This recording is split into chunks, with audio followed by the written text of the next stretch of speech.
All right, everybody, buckle in, get yourself ready, because we're going to be reading through the Update 60 preview notes, and this is going to be very, very, very long. So, like I said, get yourself ready. There's a lot of stuff we're looking at here. It's going to take a long time to get into. But yeah, we're gonna be talking about these things in specifics. But yes, tomorrow you'll get to see like the full review of the actual Epic Destiny. But for now, we're just gonna be talking about some of the changes coming through. So let's just get started right from the top. So Machrotech Epic Destiny, which is here. Update 60 introduces new Epic Destiny Machrotech, and we will go over this right now. So, hello everyone. In this preview, we're excited to bring you the first all-new Epic Destiny to our system, the Machrotech. The Machrotech Epic Destiny revolves around the following themes: defense, but not necessarily tanking, rune arms, and electric, sonic, and repair rust spellcasting. It may sound like it fits very well for artificers, and it does, but it's certainly not only good for them, especially as the tree opens up rune arm use to non-artificers. Overall, we aim to make this tree stand well on its own, while also being able to have low-hanging options available for a wide variety of archetypes. Artificers don't actually do sonic damage, so we'll see how that goes. We strongly encourage giving this new tree a spin on Lemania, which you can do by talking to Edmund in the tree. You also have to buy it on the DDO store, so make sure you buy it on the DDO store as well. Okay, so the cores. So the first core, Maker's Touch, you get magical training. This is pretty stock standard for like every other core. It gives spell points, hit points, spell power, universal spell power, melee power, and range power, as well as +1 all spell DCs. This literally does everything that every other core does, so these are the most cost-effective cores in the game. So keep that in mind. Next, we have the Metamagic Capacitors, which is Fortification and each Healing Amp, which means this will work for Negative Amp as well. Rune Arms benefit from maximizing power and intensify spell metamagics. For those that don't know, Rune Arms scale off of spell power, so if you happen to have these feats, which my character I just created does, I just realized I forgot to close the door, and there's a lot of noise coming in. It's really noisy in here. Anyway, if you didn't know that, then your character, if you have those, you'll get an extra 300 spell power on your Rune Arms, which is a lot of extra damage. The next one, Warding Inscriptions, more Fortification and Amp, and your Blade of Spell Power Blade of Armor now blocks 20 points of damage per catch level with no cap. This spell was borderline useless, and now it's going to do around what's 20 times 26? 520 every 30 seconds. It's pretty good. I would take it. And the last one, Armored Augmentation. You get extra exceptional bonus to your armor class, which does not stack with tanks, but it's pretty good. And your Rune Arm cash levels now factor in bonuses to your epic and legendary knowledge feats. So it's basically an extra 6 cash levels on your Rune Arm, which if you're a pure artificer, you can think of this as a 33% damage boost on Rune Arm damage, which is pretty cool. And especially considering you already have the meta magics applying here, Rune Arm damage is going to go up a lot. Okay, so we got tier 1, Sprockets, ramp, so repair ramp, and if you have Contract Exemplar, you get 10 PRR. Pretty good overall. This is cost-effective, very powerful, and Contract Exemplar is a feat that on melees you take a lot. So if you're playing like a melee fighter, melee paladin, pretty much almost every melee has a dead feat at 24. And so this is your feat filler at 24. You're going to take Contract Exemplar. So if you're a Warforged and you take Contract Exemplar, this is pretty much a no-brainer, especially considering how powerful the cores are. Then you got Armor Class and PRR. Again, just more good stuff. You've got skills for Spellcraft UMD, as well as Rune Arm charge rate. So if you're Rune Armor, you're going to want to use that, as well as Blast Shields for reflex saves and no longer failing reflex saves in a 1. This is cool because no longer failing reflex saves in a 1 is something that wasn't tier 1 before. You had Fortitude saves and Will saves in tier 1, but you didn't have reflex saves. Now we have reflex saves in tier 1. So this is going to be a great splash for a lot of characters. But we now have the Epic Strike. You have Galvanic Burst, Sonic Boom, and Mending Burst. These are AoE spells. It's basically Energy Burst from Draconic Incarnation. So Sonic and Electric Energy Burst with the same sort of cooldown. However, in-game, these are dealing less damage, but here they're doing the same damage as Dragon Breath. So I'm not sure if they toned it down. We'll see about that.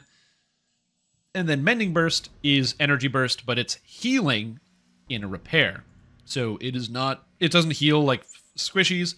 It's only a repair. Also, it does not do this. So I assume that they probably have the spells programmed in to copy Dragon Breath right now, and they're going to be changing them to this. I assume so. These numbers seem balanced. The numbers in game.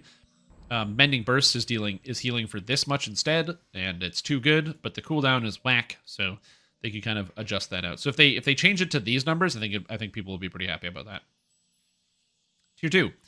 We got fluidity. Your armor and body type no longer contribute to arcane spell failure. This might not matter for a lot of people, but as an example, my warlock that I was running for blasting, my blaster warlock, wore medium armor and had no way to get rid of the arcane spell failure. And this would solve that problem. So it's actually quite nice to have this somewhere outside of just the Fatesinger tree.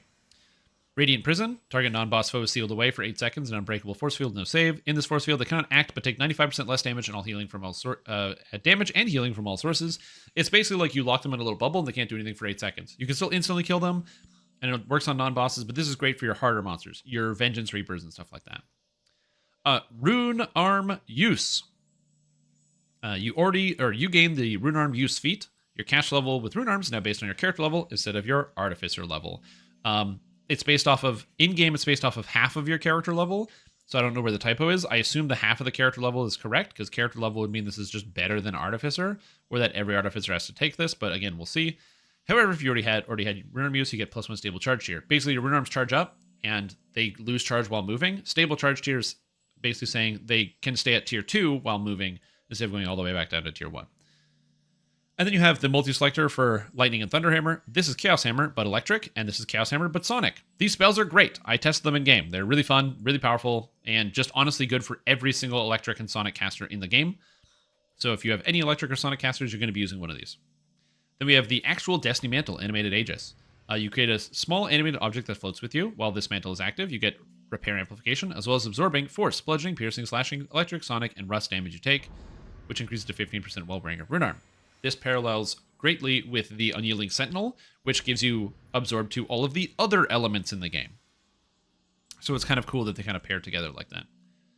Tier 3, you've got spell DCs, which is nice. You have the Technique Drive. So in this class, or in this Epic Destiny, there are all these drives. And the drives will matter later because you get bonuses based on the drives that you specifically selected. So you have the Speed Drive for Double Shot and Double Strike. You have it's Double Strike in-game. The Efficiency Drive for spell cost reduction, as well as the in-game description is the correct one. Yeah, that makes sense. And the Flash Drive, which is threat generation. Now, obviously, this is not going to be the best tank tree. Well, you'll see more of that as we go down. It's still good. It gives a lot of tanked stats, but it's not like there's a lot of damage things in here, obviously. But as a second tree for a tank, if you've ever played my fun tank build before, one of the biggest problems is just maintaining that threat. Getting an extra 450 threat generation right here, it's going to be beautiful. Then we got Stormcore for Rune Arm DCs, perfect. And then Strike Drive. These are upgrades to your Epic Strike. All of these upgrades work for all Epic Strikes. So Ruin Drive makes it so your Epic Strike disassembles constructs, dealing rust damage. Your Blast Drive makes it so your Epic Strike now stuns nearby enemies. And your Dissonance Drive makes it so it confuses nearby enemies. However, each one is attuned to one of the specific strikes and gets a bonus if you use it with the Coordinated Strike. Ruin Drive is paired with the Repair Strike, so your heal. If you use it, it'll also give you a buff that reduces your meta magic cost for a short period of time. The Blast Drive, which is the stun, is paired with the Electric Epic Strike. And if you use the Epic Strike, the electric one, it applies a buff that increases your movement speed. And the Dissonant Drive, the Sonic effect, it's paired with the Sonic Strike, which also applies vulnerability to nearby enemies. So it's kind of cool how they do that. You don't have to take it, but if you want the extra bonus, you want to pair it up. I like that. I think it's a good way to do it. Destiny Mantle Improvement, you get extra PR and MRR, and if you're wearing a Rune Arm, you get even more. Very fun. Tier 4, we got Galvanic Attunement. Also remember, these are the drives, so the drives will come in handy in a little bit later. All right. Galvanic Attunement. We got +10 Electric, Sonic, Rust, and Repair spell power, as well as Universal spell power. This is just like the thing in Exalted Angel. It's the same thing. Arcane Imbuement for Imbue Die. This might seem a little high for Imbue Dice, especially considering this is mostly Spellcaster adjacent. Now, granted, there are some like melee stuff, and it's a lot of hybrids here, so you can kind of see it coming through. But it is the highest Imbue Die so far in any of the trees. This is actually okay, because right now we're kind of tight on points. Later on, when we get to level 34, 36, 38, 40, we're going to be closer to like 110, 120 points in trees, and it's not going to be hard to get Arcane Imbuement. So having it here is good for the future, and you may be able to make builds that kind of come up here and use it, but don't worry about this being that high. Then we have the Boost Drive. So you either have the Spark Drive or the Echo Drive. The Spark Drive makes your Rune Arms deal additional electric damage, and the Echo Drive makes your Rune Arms deal additional sonic damage, which is cool. Then you have the improved Meta Magic here, so you have Maximize and Power and Intensify, reduces their cost. And the Destiny Mantle Improvement Magical Recoil, where you get extra spell power, and if you have your Destiny Mantle active, firing your Rune Arm grants you spell resistance. I assume the spell resistance is going to stack, because if it doesn't, it's useless, but we're going to find out. Because spell resistance on items is higher than your character level, so we'll find out. Also with 7 South, we do not know where the tree is coming from. So it is not confirmed at all. And then we have tier 5. So we have spell DCs, great. Crit damage while wearing a Rune Arm, great. Armor of Legends. So the epic mage armor feat, its bonus is now untyped and grants you +1 armor class per level. This used to give you 20 armor class that didn't stack with your chest piece. Now this is going to give you 32 armor class that stacks with everything, which is very, very cool. And I'm very excited for this.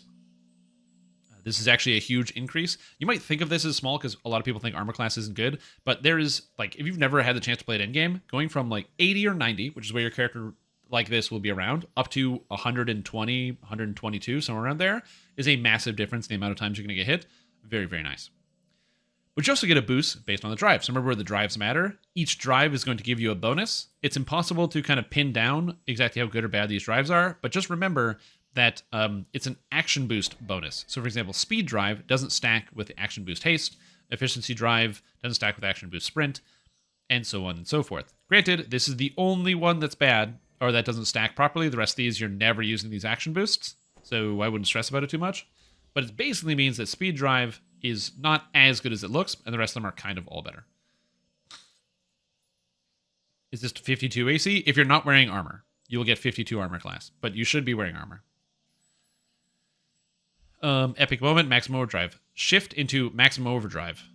This ability is not implemented, and we welcome all suggestions for how this ability is structured. As long as it's the name Maximum Overdrive, cool. So they don't know what to do with the Epic Moment. So do you go into the DDO forums and put this in here and say, hey guys, I think Maximum Overdrive should give you a sick car that you can drive so you can jump from one building to another while stealing cars. So if you don't know what to do with Maximum Overdrive, give them a suggestion. They need an answer. There's also no action boost in View Dice. And Destiny Mantle Improvement, Force Field Generator. With your animated Aegis Epic Destiny Mantle active, you gain 10% hit points, and while you have the Rune Arm equipped, it's 20%. This is exactly the same as the Unyielding Sentinel, except this is with the Rune Arm as opposed to while being in the mantle. And so if you don't want to use Rune Arms, it'll be a little bit different. And the Past Life. Trap Damage Absorption. Martial Past Life Stance. 3% trap damage absorption per stack, as well as it gives you the armor class per 10 character levels. Now, this is a martial past life stance, but they put the character in the arcane sphere, so they have to move the character, or this is a typo. Because this is in the wrong place. Because the character's in the arcane room. But yeah. So the trap damage absorption, again, this might not sound good, because generally it isn't, but I guarantee you there is a fair number of people who are out here pogging their heads off because they die to traps all the time, and this will be nice for them. You know, I don't really care about this, but some people will. All right, so that's the Machrotech. Is it good? Is it bad? I don't know. Next up, Rune Arm Changes. All right. So with Update 60, introducing the Machrotech Epic Destiny, we decided to take this opportunity to do some much-needed Rune Arm shot balancing. We currently have 20 Rune Arm shot types, which vary wildly in damage, number of hits, speed, spread, homing, and hitbox size. In this pass, we standardized many things to make Rune Arm's types more viable, bringing in odd outliers and make the user experience better. Also, Steelstar has a picture of himself from the event. What do you call it? The anniversary event, which is fun. Oh, look, you can see last seen 6 minutes ago viewing this thread. Hilarious. Okay, so general notes. The information below is sorted by shot type. It's mentioned in the general notes of this preview, but the Rune Arm charge UI is now movable like other UI elements. So previously this used to be just around your character. Now you can move it around, which is fun. All Rune Arm shots now have a consistent projectile size. This should help, especially with ones like light spirals, which are so large they often impact the ground before actually shooting. That's why light spirals would never work. You would fire it and it would impact with the ground on spawn and then disappear instantaneously. One of the biggest power disparities we tackled here is the AoE versus single target-ish Rune Arms. So an example of AoE is Fire Blast, which is a cone. An example of single target is Salt Shot, which shoots 5 homing projectiles at a single target. Doesn't mean all of those will hit that target, or only that target, as things will get in their way, but the single target most of the time. We made target damage for single-ish target ones equivalent to what Salt, Knife, Ghost, Book, and B shots are dealing, called New Single Target Curve. Their damages remain the same. Other shots have come up to meet them. Okay. And currently we have similar damage curves. However, many AoE ones will only hit their target once, while single-ish will hit up to 5 times. Meaning AoE ones are doing 20% of the damage, and single target-ish ones sometimes less. We also don't necessarily want big AoE cones doing 100% of the damage a single targets do. So the damage on AoEs that do one hit are to affected targets has gone up a lot across the board. This puts their damage at roughly half of what the single target does do with the number of projectiles they fire at the same tier. So boil it down, okay, is a single target damage Rune Arm will do double damage to or twice the damage of an AoE shot to one monster. So if my AoE Rune Arm does 100 damage, my single target will do 200 damage, but obviously the AoE does 100 damage to everything. So if there's 3 targets, my AoE one was better. If there's 2 or 1 target, the single target one is fine or better. That kind of makes sense? All Rune Arms that deal multiple damage types still do. We just split the numbers to fit the new damage paradigm. Please hop in game to look at it, and the fine details are being adjusted as needed. So this is going to be kind of boring, so we're going to go through this. I'm very excited about this. This is honestly a huge issue with Rune Arms as they've stood in the game for a very long time, is that they're very, very wildly imbalanced. They do completely different numbers all over the place. Cannon Shot and any multiple damage type Rune Arm has traditionally been like the best ones. So Cannon Shot and Garbage Shot. I don't know where Garbage Shot is. Trash Shot. Both of these are outliers because they do huge amounts of damage. The Cannon Shot did fire and physical, and the Trash Shot did physical and fire and poison and all sorts of stuff, right? And so it would do full damage of each type, causing it to basically do like 4 times the damage of another type. So they're going to be balancing it out. So Acid Bolt, new curve, change shot to narrowed spread, increased speed, B Shot, no changes.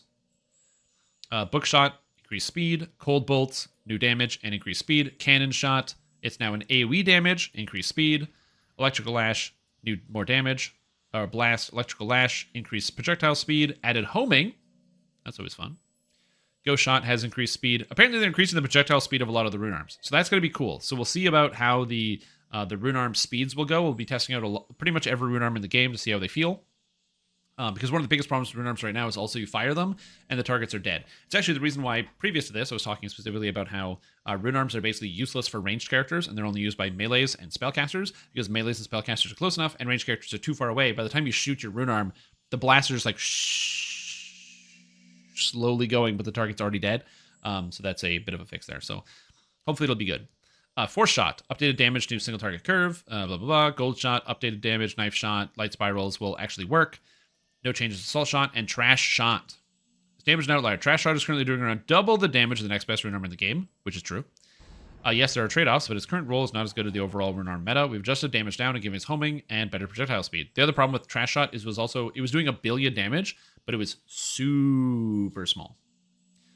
Super slow. So you would fire it and it would just go through the air like, I don't know, like in slow motion. So now it's actually going to work.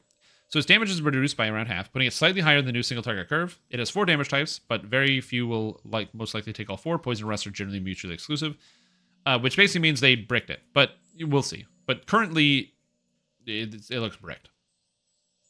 So we're going to find out. And what did you say? Exploding Fire Shot? Increase the hitbox? Yeah. Cool. So that's Rune Arm Changes. Next up, Experience System Adjustments. Next up on the list, so XP system. So we're doing some updates to the XP system to increase incentives for killing monsters and to make it less confusing. Okay, this all ties into a series of changes to make running past large numbers of encounters a less desirable behavior because of what it does to our servers due to pathing costs. Basically, you guys aren't killing the monsters, so therefore they're changing it so they want you to kill the monsters instead of walking past them. Now, there's a lot of nuance here. I'm going to do my best to address it, but I also am not great at doing math on the fly, so I'm going to do our best. So, changes. Bravery bonus is being renamed to Delving bonus. This is mostly so people coming back to the game don't still think they need to worry about streaks, which came a bit when we tried talking about this to our surprise. Yes, this is something I talk about all the time. A lot of people think there are still bravery bonus streaks, and they get confused all the time, so I'm happy they are changing the name. That's already a good thing. The first time bonus that appears per difficulty is being removed, and its value is being absorbed into Conquest and the Delving bonus. It was redundant, a bit confusing, and we needed the numbers elsewhere. So first time bonus changes. These bonuses are being absorbed into the new other system. So we have the old bonus was 20%, 45%, and 95%, and those are all moving into Conquest. So Delving, he gets Bravery bonus. Increase Delving bonus by adding a Reaper tier. So new Delving bonus is 50% on Reaper. So Hard, 50% bonus, Elite, 100% bonus, and Reaper's 150% bonus. Uses the same logic as Bravery bonus did before, meaning that if you play on Hard or Elite, you'll get a 50% bonus for Reaper. If you play just on Hard, then the Reaper bonus will be 100%. Basically, it's just chopping up the Bravery bonus. Now, one of the things I don't think they addressed here is that Bravery bonus in the previous system didn't affect Reaper XP, but first-time bonuses did. So you would get this 95% on Reaper XP, and now you're not going to, unless they changed how this works. So we're going to have to look into specifically how that is adjusted, but we'll see here. And Conquest. Conquest bonus now scales with difficulty some and is a larger bonus. Note, we'll be doing a pass to address certain dungeons that have usual configurations that make getting these bonuses perhaps more difficult than they should be. There are several quests where you can't get Conquest at all. Many, many, many of them. And then also stuff like Castle Ravenloft, Vault of Night, Red Dragon Raid. Any quests where you only have to do part of it. Amber Temple is another example where you have to clear the whole dungeon to get Conquest, which is a waste of your time. So Conquest bonuses are also changing based on your difficulty. So Normal is now going to have a 45% Conquest bonus. Hard has a 50% Conquest bonus to XP. Elite has a 70% Conquest bonus to XP. And Reaper has a 70% Conquest bonus to XP. So they have charts here. So on Normal difficulty, Hard difficulty, Elite, and the new Reaper mode. So based on their maths of how they shift things around with the old versus the new, the XP is the same. And then apparently on repeat plays, you get even more XP on your repeats because you're now going to get some of that shoved into the Conquest bonus. There are a couple issues with this. So you get more XP on repeats, but the same XP on the first playthrough. There are two issues with this that I think are not really addressed here. The first is that if you don't kill all of the monsters, in which most quests you're not going to, and I don't mean like people skipping monsters, you're generally getting an aggression bonus at best. Even doing the whole quest. A lot of times, Conquest is go out of your way to kill monsters. Go into a small hallway to kill monsters. Go into another room and do an extra optional and do other things, right? Think of a quest like Search and Rescue. Search and Rescue is 2 quests in 1. I don't want to do the fucking 30-minute optional to get Conquest. That's stupid. Why are there 800 monsters in that quest? I don't know. And there's also a huge time, which is basically the 2015 to 2019 DDO, where every new adventure pack that came out was 400 monsters per quest. That's just how they designed it. It was just 400 monsters per quest, every quest. Right? Grim and Barret, and the entire, like the whole Devil's Gambit chain, Archon's Trial, Newcomers, Black and Blue. Literally just every quest is throw in as many monsters as physically possible before the game will crash. And a lot of them are optionals that you don't want to go do.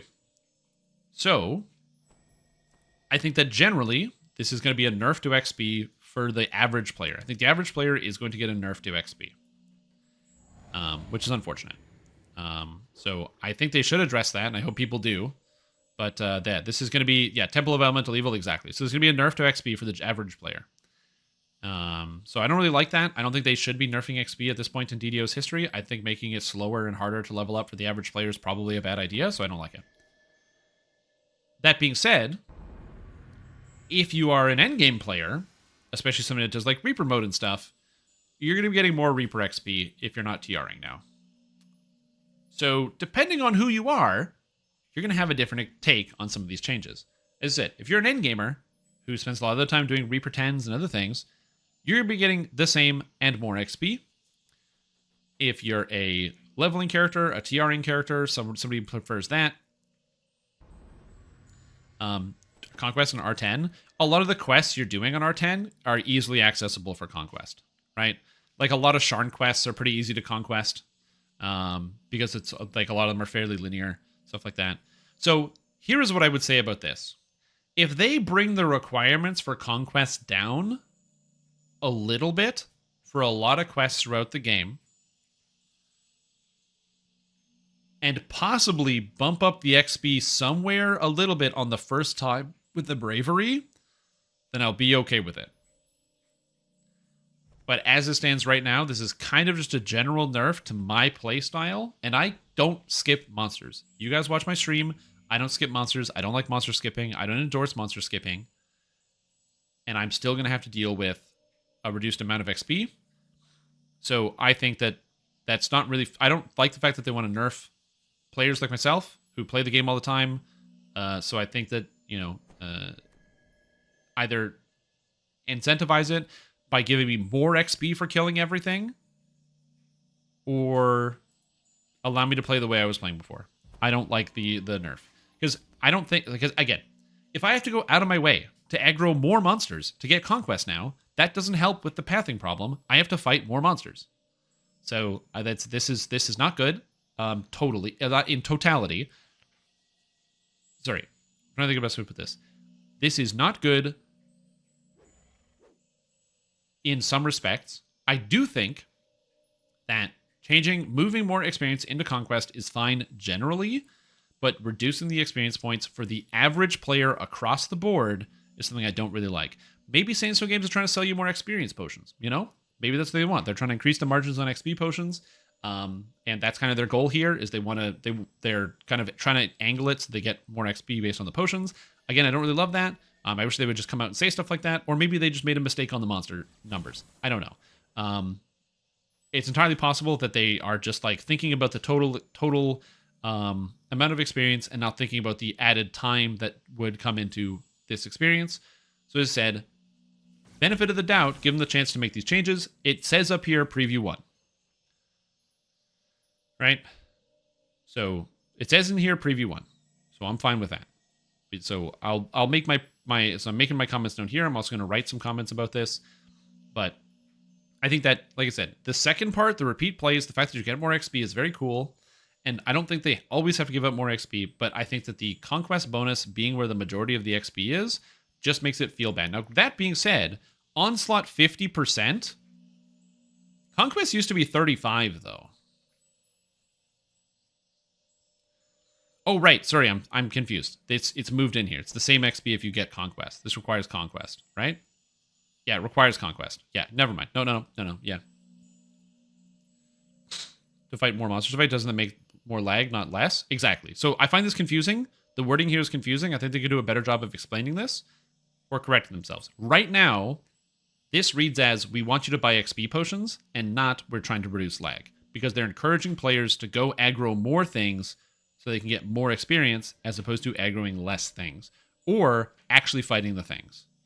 Because if I'm going to choose between Conquest bonus, killing most monsters in every monster in every quest, versus skipping as many monsters as possible, if this forces me to start monster skipping so I can actually get a more appropriate level amount of XP, I mean, I guess I'll have to do it, which will cause more problems for the game. But again, this is, I think that they're making a bad decision here in terms of the total amount of XP being given out. What they should do, and this is my suggestion, is don't punish players for trying to play the game as it's designed. So what I mean by that is if I should get the same XP going through the quest, killing all the monsters along the main path to the quest as before. Okay? So if they can fix that, then that's fine.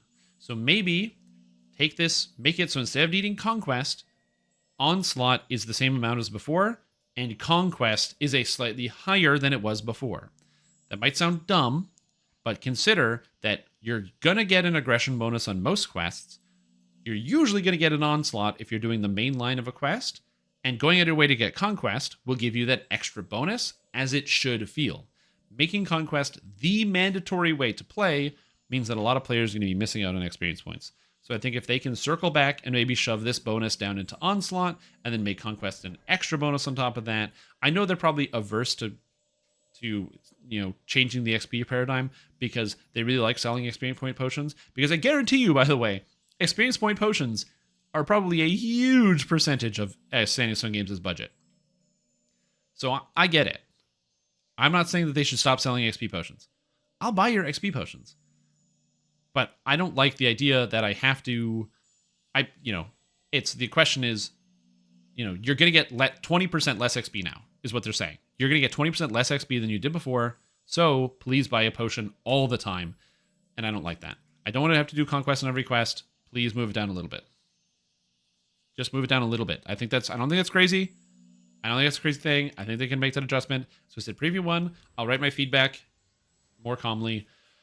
And I hope you guys do as well. Important note, when you're discussing the forums and all of this, Quest received. Don't be a jerk. So obviously I disagree with some of the things that are being written here, and some of you might as well. So when you write your comment, don't be like, I hate you guys, this is the worst, you're ruining DDO. Because no one's going to read your comment. Because it's boring.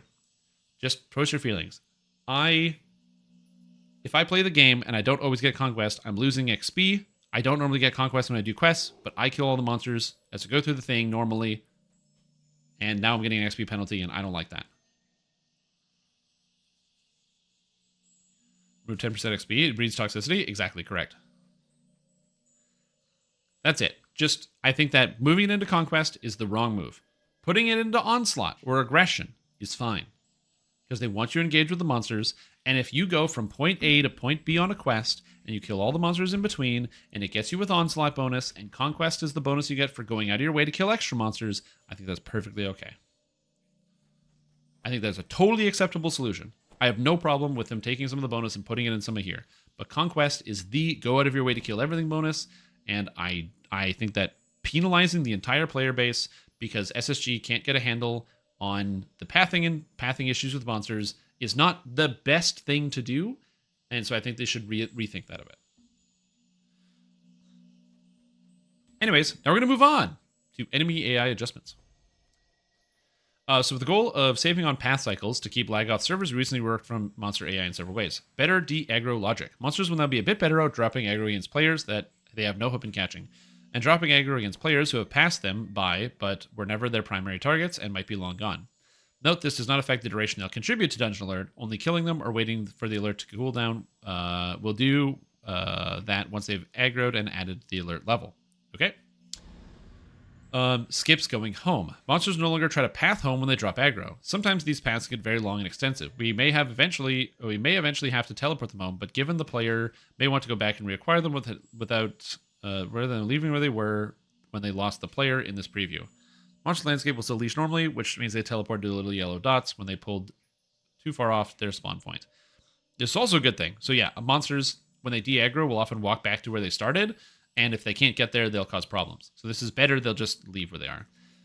Archers and casters will generally try to run from you less often when you get close to them. These AIs, when they got jammed into corners, would spend a lot of time failing to find a good spot, and we feel it's not worth the server cycles. An archer or caster will occasionally move away from you, especially when they first aggro, but typically won't spend cycles trying to maintain the distance anymore. AI will mobs with baked in jump back animations will do those behaviors. What this means is that you know how every time you get up close to an archer, they all spread out, a group of archers? They're going to do that less, which is actually amazing. So yeah, if they change, maybe if they change how many monsters you need for Conquest, yeah. If they said, by the way, we're going to make Conquest more accessible, so the mainline through quest is going to cause you to get Conquest, I have no problem with that. If they make it so that you only need to get aggression bonus and Conquest is now a bonus, I have no problem with that. That's the only issue I have is the fact that tying the baseline old XP to Conquest now is a bad idea, because I would hazard a guess that 50 to 60% of all quests you run in Heroics don't give you Conquest by just doing the adventure. So I think that nerfing the XP is not a good idea to incentivize the player base to enjoy themselves. The first time bonus, doesn't that mean that people just find the most efficient set of quests and run them over and over until it isn't worth it? That is correct. Yeah, it also is more valuable to basically Shadow Crypt just got a big buff in XP.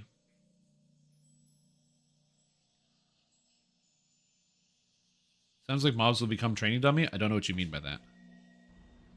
But yeah. Just ran captives, killed everything on normal path, no bonus XP. Yep.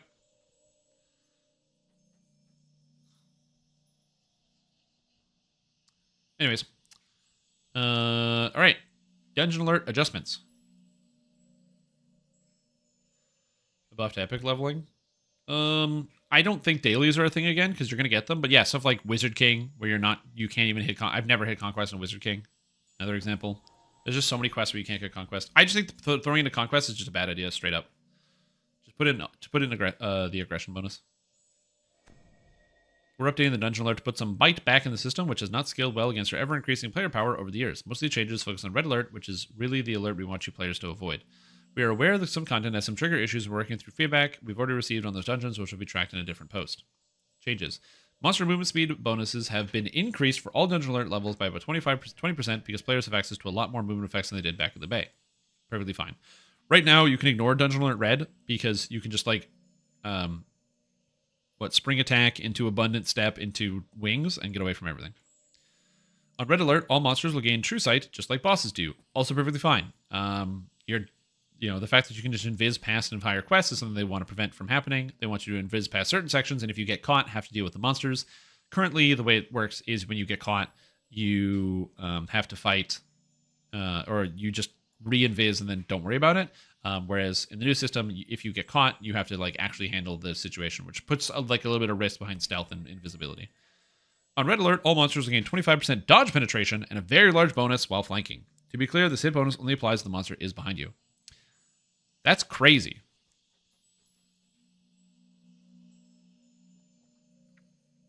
This means especially on higher difficulties, monsters will kill you really fast. Because 25% dodge penetration basically means you have no dodge unless you blow a cooldown. So that's crazy. And on red alert, monsters who've been crowd controlled will break free in 6 seconds and will break free faster and faster for every time that particular monster is CC'd.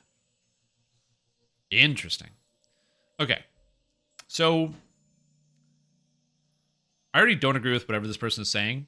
Feels like playing with D&D with a GM but keeps punishing you for not doing what they want. Yeah, that is exactly what it's like. It's called a video game, dude.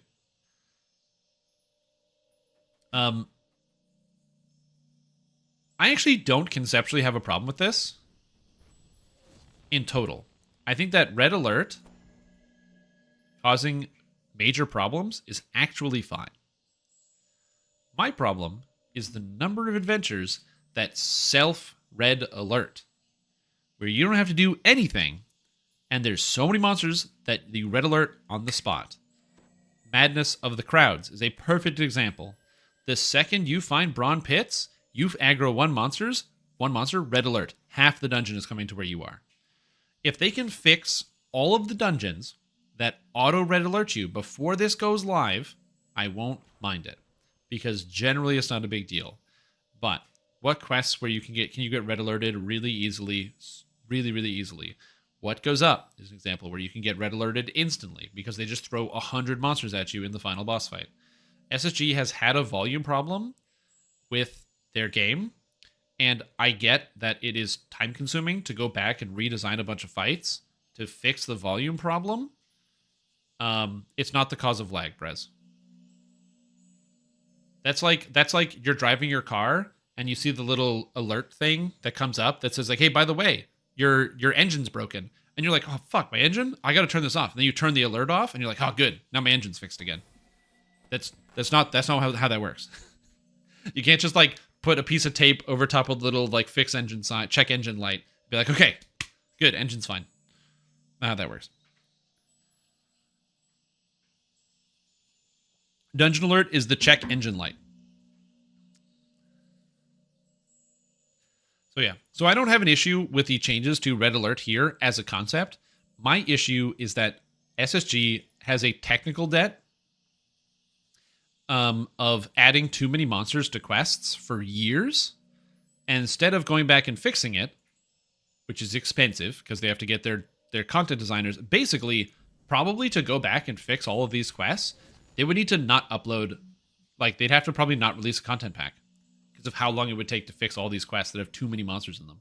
To rework on most of the fights to make them more interesting. So instead of them just throwing like Madness of the Crowds is the best example. You walk right up the main path, and if you already have stuff aggroed, you pull the entire right side. It's 8 giants, 15 drow, 4 fire elementals, plus on the left side you have 15 drow, the scorpion, the priestess that's also fighting all of the villagers. You have all of that at the same time, just by walking down the center of the room. So I think that if they either make the red alert a little bit more lax to fix some of that, or they go through some of those adventures and they fix them, then I won't have that much of an issue with it. But right now, there are too many quests that red alert themselves. They red alert themselves. And I think that's an issue. And I think that in the short term, SSG, they probably want to prevent people, but I think that you should not hold off on these changes. Hold off on some of these changes. I would say do 1 and 2, and then so that the monsters, they attack you, it solves the, has those issues. But 3 and 4, add these in once they clean quests. When the quest cleaning is done, do 3 and 4, because that way you won't have players destroying themselves and quests being borderline uncompletable for many player groups, because the quests themselves are unfair, right? That's unfair. It is unfair for monsters to gain 25 dodge penetration for nothing the player did on their own. And so I think that and since there's too many quests that do that, I'm actually going to rattle off more. Other quests that also have this problem. We've got in the Stormhorns, there's Breaking the Ranks, which red alerts itself. You have what's that one with the also the in the Stormhorns where you have to like protect the supply lines of supply. That one red alerts itself as well. Blockade Buster red alerts itself. Another quest that red alerts itself. Lesson in Deception. In Lesson in Deception, once you clear off the sewers, you go upstairs, you aggro the entire area with all of the entire area that comes behind, all of that's there, everybody on the roofs, instantly red alerted. Inferno of the Damned, red alerted. Yep. Witch Hunt doesn't auto red alert. Witch Hunt red alerts if you ignore all the monsters. Needle in a Face Stack also if you ignore monsters. I disagree with both of those. I don't think you have to fight too many there.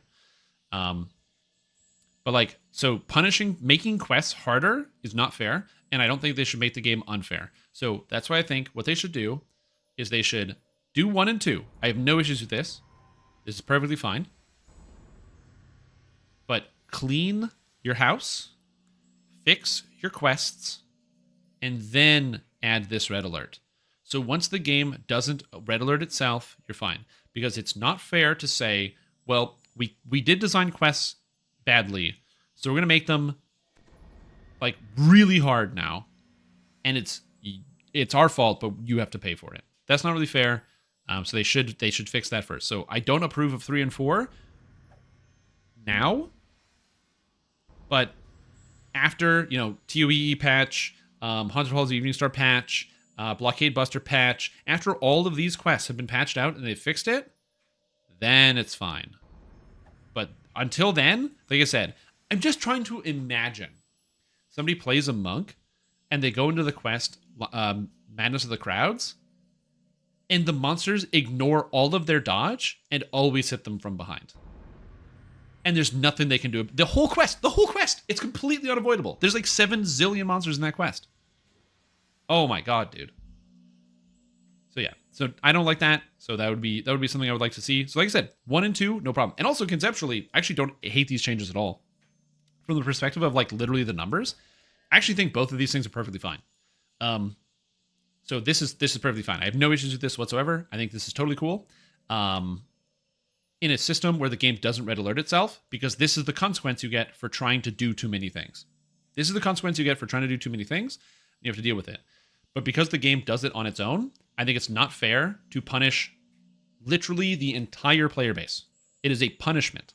SSG designed these quests that don't work, and they're going to make you die for it. And I think that's something they shouldn't do. So 2 steps. Step 1, put this in the game now. Step 2, fix your quests, and then put this in the game.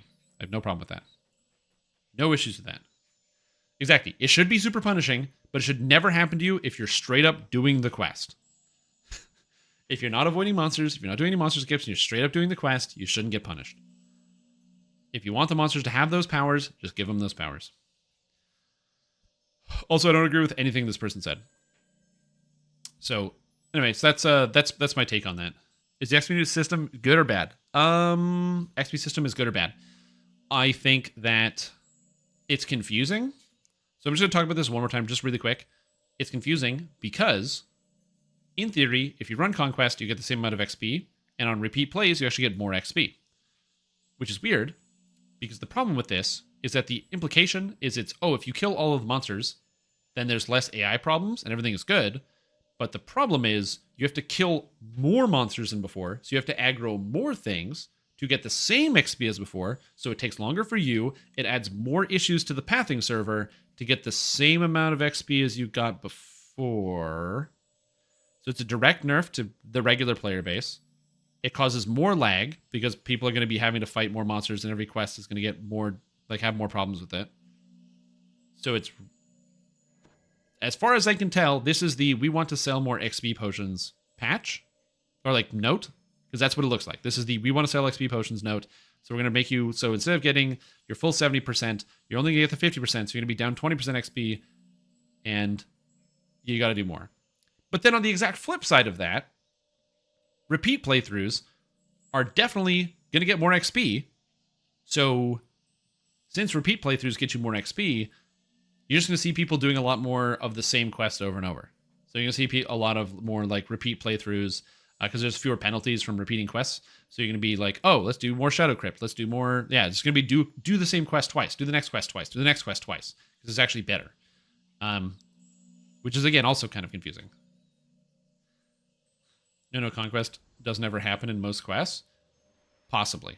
So, again, it's kind of confusing to me. As I said, in my opinion, what they should do to change this, and I think this is an easy fix, either A, make it so that Conquest is more easy to get in a lot of quests throughout the game, or B, which I think would fit for more people, make Conquest, this bonus be the Onslaught bonus, and then add a bonus for Conquest.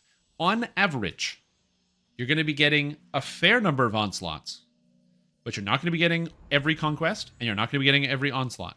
You'll be getting a fair number. A great example is, what's that quest called? Not Gwyland's, is it Gwyland's Stand? Not Gwyland's Stand. Red Willow Ruins. I know this is an old quest. It's not an amazing quest. There's several caves dotted about that contain most of the monsters. So if you just do the adventure, you're not going to get the Conquest bonus. You're probably going to get the Aggression bonus. So you're going to get a huge penalty on your XP for nothing. You didn't do anything. You just played the game. You logged into play, and SSG says you get less experience points. But then, by contrast, you then move on to the next quest, which is Dead Predators, and you're going to get Conquest because you're going to kill everything because there are no optionals in that quest. So you're going to get Conquest there. So just put the bonus into Onslaught so that people feel like they're going to get their XP, and you actually want to go, you might want to go farm Conquest for the extra bonus.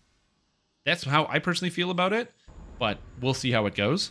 I just still think that, like you said, I don't like the idea of taking XP that people, or like making it so everything just takes longer, or we have to aggro more monsters, which means, like, it's just the messaging is confusing. The messaging says we want to incentivize killing monsters, which is good, and this all ties with serious change to make past large encounters less desirable behavior, but that has nothing to do with this, because it looks like it does, but Conquest is you have to kill everything. If they wanted me to kill all the monsters, then they would say, okay, what average bonus do you get from doing the main line through quests if you don't skip quests, and then put that bonus there. But that's not what they did. They put it here, so I don't understand. I'm going to move on from this topic, just because I've beaten the dead horse a lot, so we're going to move on.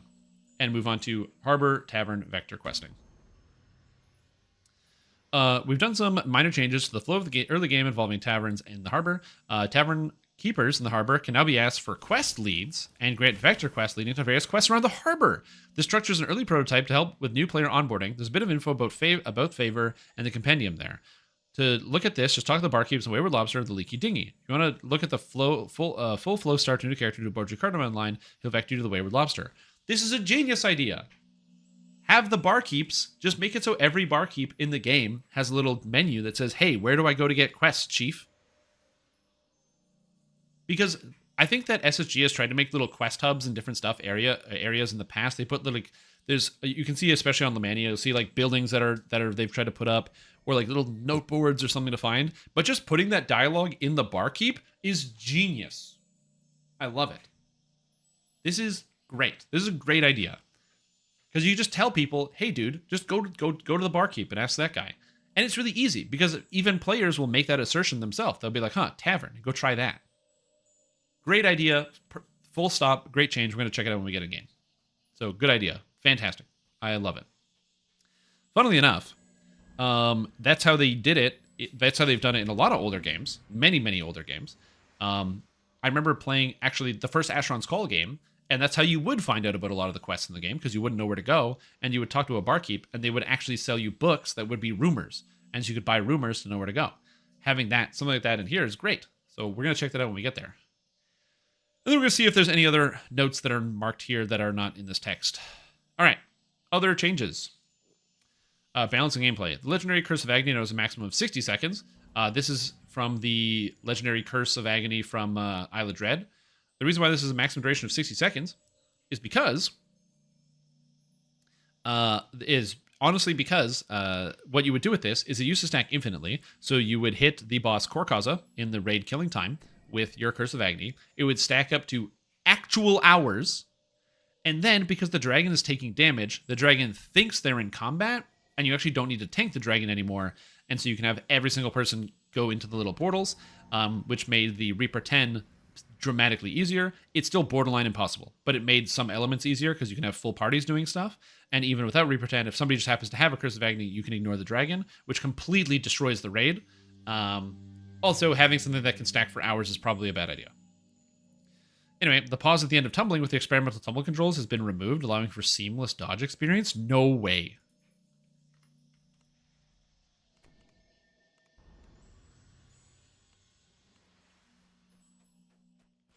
Oh, dude! You can just tumble now while moving. Oh my god, it's Dark Souls. You can now just Dark Souls this game. Are you kidding me? Holy shit. This is literally crazy. How does it put that at the bottom? Dude, this is why people are mad. This is why people are mad. Okay? You can't start with, we're nerfing the XP. We're making it so that several quests become borderline unplayable, and they kill your character instantly. And then expect people not to be mad. You gotta lead with, by the way, it's Dark Souls now.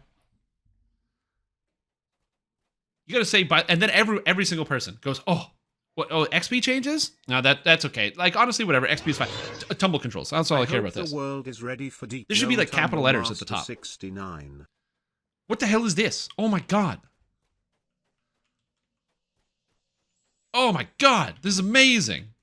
Oh, okay. I have to play a Thief Acrobat. Oh my god. Look at the tumbling. There's some weird like things where like the game thinks I'm stopped moving, but oh my gosh. Oh my gosh. Oh my gosh. Oh my gosh. They need to add a diagonal tumble? True. There's no diagonal tumble, but now they can afford to do it. Yeah, because now you can, you know all those things that say like, oh, you can tumble through enemies? Now you can actually do it. Hold on, let me get it. Tumble through enemies. Where's that? Where's that? That's in, it's in Magus, right? There's like a tumble through enemies thing in Magus, I think. Tanks. Where's the tumble through enemies? It's in here. I just don't know where. There's like one where you turn into dust and you tumble through people. You're a Master of Flowers? I don't know. Every tank in the game knows what this is. I just don't know. Shadow Dancer? Shadow Dancer. Okay, thank you. Thank you, tanks. They all take it. Tumble through enemies. Night Shield. Hide, move silently. Force and spell power. Is it cores?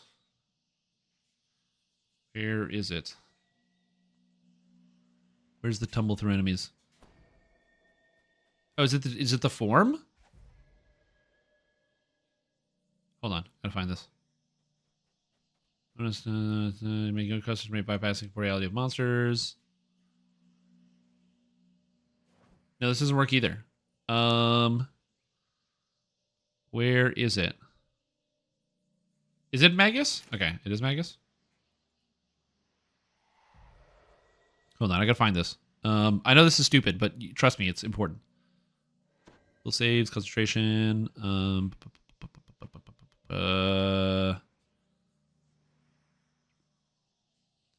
Scrap for Magus because dev side is an unhealthy mechanic during the DRAM. Okay, I know you can do it somewhere here.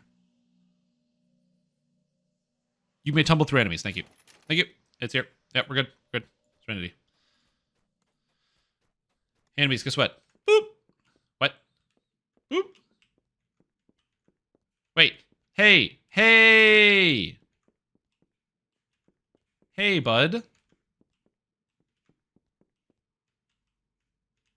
Are you not centered? Do you have to be centered? I am also centered.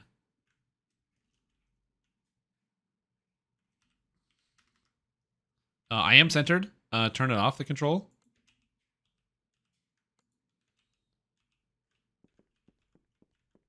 Oh, am I not centered? Oh, I'm not centered. True. What do I have equipped?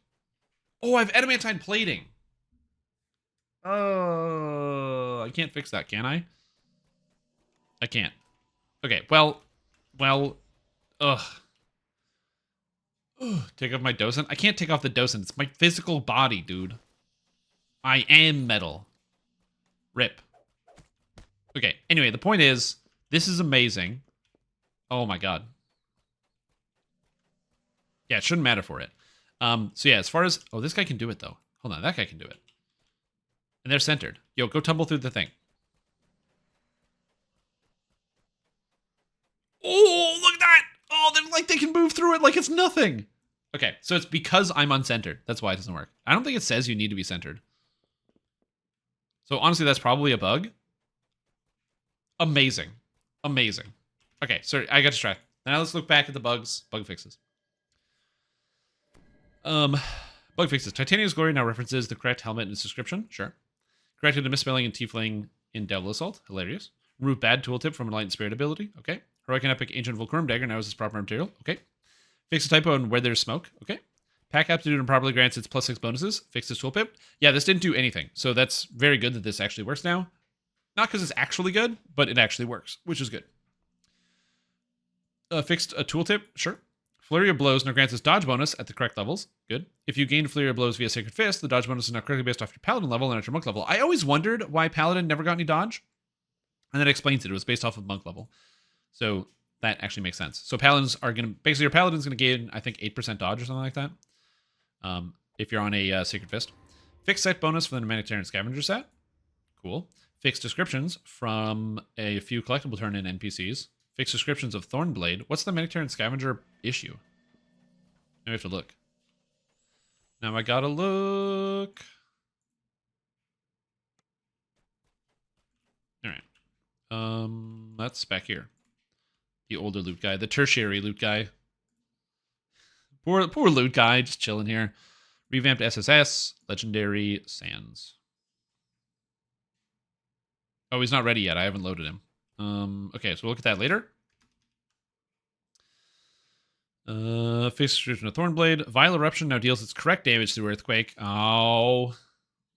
This is doing so much extra damage. Okay, so now it's actually going to deal the proper one. This used to last for like minutes. So this is a nerf to Blightcaster because the bug got fixed. Maiming found on randomly generated and named items now correctly only triggers on crit. Which this is now the nerf to the bugged Ferrocrystal weapons. Ferrocrystal weapons used to do this damage on every hit instead of every crit. So, yeah. Metaline Bond now displays your weapon properly. That's fine. Mutilate now correctly applies its Charisma damage and Bane damage. Laughter's melee power now applies. Cool. So we got some bug fixes. Druid's improved dodge now has a percent sign. The excellent Haverdasher is now named Harbor instead of Marketplace. Very fun. Consecration now properly heals hirelings. Oh, that's cool. I didn't know it didn't do that. That's fun. Corrected a text error and lighted the candle's buff. Sure. The power word spells are now correctly listed as enchantment. Fixed description of Grandmaster of Oceans. Something. Fixed name of Ratcat's Trifle. Description of Heal Mass has been fixed. Diplomacy is now slightly less buggy. I don't know what that means, but hopefully it's good. Diplomacy, as far as I know, doesn't do anything in the game. So it's supposed to like make you reevaluate the aggro table, and it does not do that. Acid is now a conjuration spell. It doesn't matter, but it's just neat. Arcane Tempest is less likely to get stuck on enemies forever. Okay. Fixed number of CC abilities that are not properly being counted as crowd control. I don't know what this means, but I think it's maybe things that don't count as things that are helpless. I don't know. Oh, this is probably related to the red alert changes, because they probably found that because the red alert has diminishing returns, that several abilities ignored it. So yeah. Oh, the duration on like in Reaper mode? Yeah, that makes sense. I'll transfer over my my Blightcaster and we'll check it out. The Storm Giant walking around Giant Hold has remembered how to use his legs again and will no longer hop along his path at a jaunty gay angle. Sure. Uncanny Balance now has the correct prerequisites. Hallowed items now correctly enhancement typed bonuses, not secret type bonuses, and also boost the correct stat. Yes! For the longest time, they were called enhancement, and they were still stacking with your spells as a paladin, and now it basically just means turning is now easier if you have a hallowed item. Stormsinger's electrocution now correctly triggers from cold spells and boosts cold spell power. That's good. A distraction from Fate Illusionist now may be properly used without breaking stealth. Sure. Chaos Volatile Mixture no longer secretly acting like a throwing dagger instead of an orb. This was very funny. Transcend Darkness may now be properly trained. There was a bug with this, so they fixed it. And the fixed names of Transcend Darkness, Transcends Light to better match with the abilities granted. UI and engine work. You can now right-click a party member on the UI to send them a tell. You can now move the Rune Arm Charge UI element. My sadness is infinite. Hold on, I need to invite you to a party.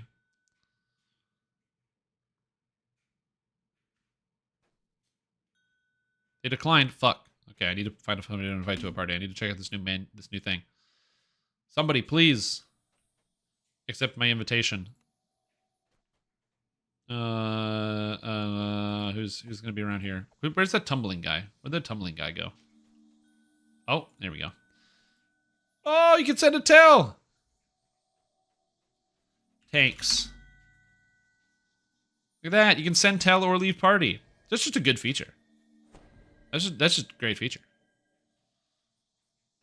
I need that Squidward gif where he's like, future. We're in the future, man. I can send a tell by right-clicking on someone's name in the party logs. Amazing. By the way, not upset about that change. It's a very, very good change. It's just, kind of funny. Okay, and I think that's it with the notes. So, that is complicated. It's kind of long, but thank you for reviewing this with me. We're gonna talk about these probably a lot over the next couple of days. TLDR, if you just tuned in, Machrotech looks amazing. Rune Arm changes look amazing.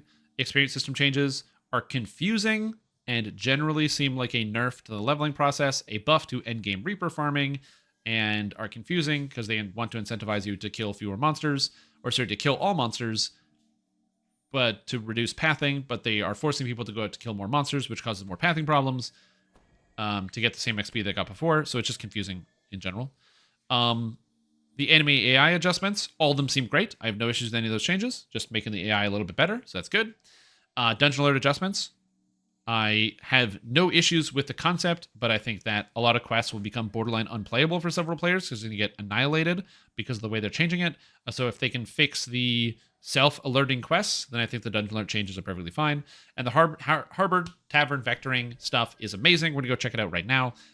Looks genius. Absolute genius idea where the tavern keeps will tell you where to go to get quests. Genius.